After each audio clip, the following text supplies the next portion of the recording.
What's going on, everybody? Let's start this video off.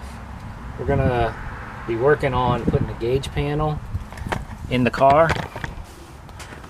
So it's gonna go right here like this. I took it all out so I can put the holes in there and kind of bolt it right on there for now.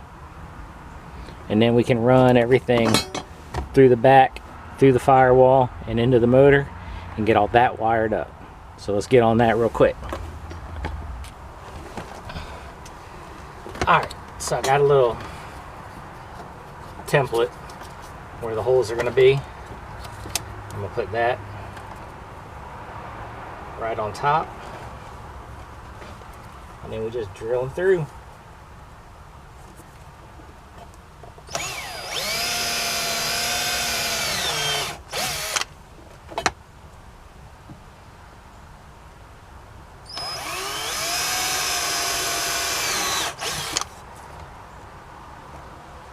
Alright, we're just going to do the two outside ones because the middle one goes right through the latch.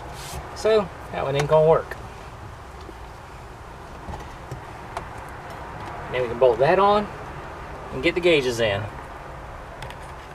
Alright, so here it is, all installed. Looks decent even when you put the shifter all the way forward. Still gives you clearance. This was a nightmare because I had to take basically the whole glove box area off so I could run the lines through and out the firewall underneath there. Alright, they come through the firewall on this side right here, go through the grommet. Then I got the coolant line going here to the front. That's just got to be sealed up and tightened down. That one will be good. Then the oil is going to go along the back and down to where the oil filter goes. There's a, so the oil filter goes right here, and right over top of the oil filter is a port for oil. So I'm going to get underneath the car, pull that port, open that port up, and put the oil line into there so I can keep know what the oil pressure is. That's next on the list, is getting under the car and doing that. Water temperature one in and sealed. Now I'm coming in through the bottom where the oil filter goes and getting into the port right here and getting that out so I can get the line and the fitting into that. A little tight, but we can get it. Alright, and luckily we have the right fittings. So this piece goes in the block right there.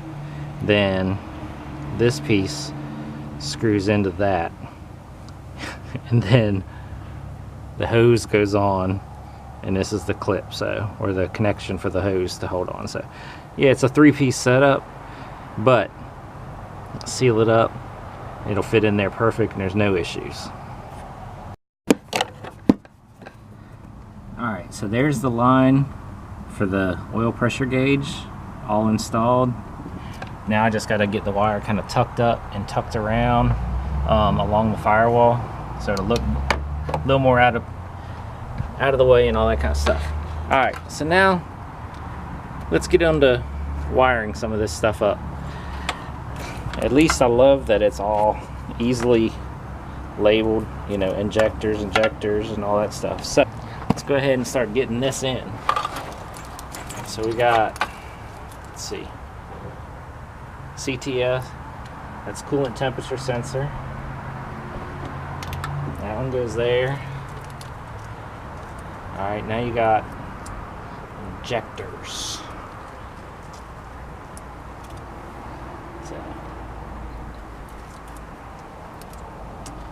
So there's the injectors. Then you got throttle position sensor, which is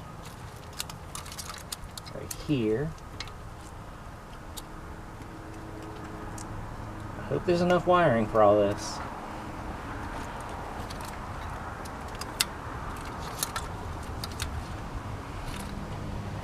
Then got the map, which goes right there. And then those can go to that jack. Alright, and then we got IAC. What's the IAC? I don't know yet.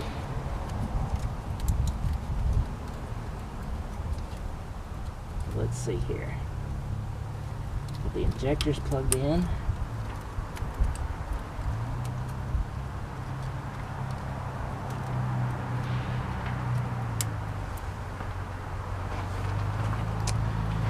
Alright, get the two injectors back, hopefully.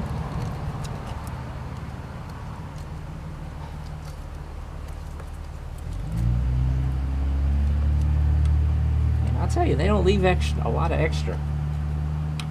Alright, there's that one.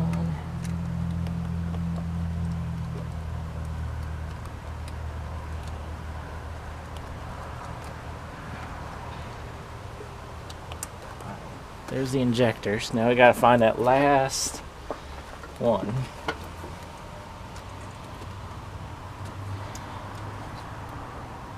Which is IAC. Idle screw.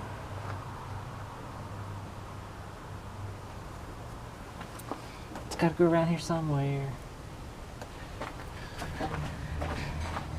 So here it is, all wired up. Throttle position sensor. Map, the two front fuel injectors, two back fuel injectors, and then the what the heck was this one? I forget what this one was. Idle control screw. So this one's for the idle. Water temperature, because the thing actually keeps track of the water temperature also. So I've got double duty on the water temperature. The only thing left that I have to hook up is one for the keyed ignition, one for the fuel pump, one for the tax sensor going, oh no, that's fan, whatever, tax sensor, fan, and then, which I'm going to work on next, is the exhaust, so that way I can go ahead and get the O2 sensor put in there, because that'll be on this side. So basically just a few little odds and ends left to wrap up, and motor will be electrical done. Alright, we're gonna cut this video a little short. I don't know how long this is gonna be, because I've got to get on the Suburban and check the oil, do a couple other little odds and ends to it, and prep it for my drive to Winston-Salem coming up in like a day or two. So stay tuned to the next video. It'll be about the Drop 'em Ware car show down in Winston-Salem. Catch you in the next video.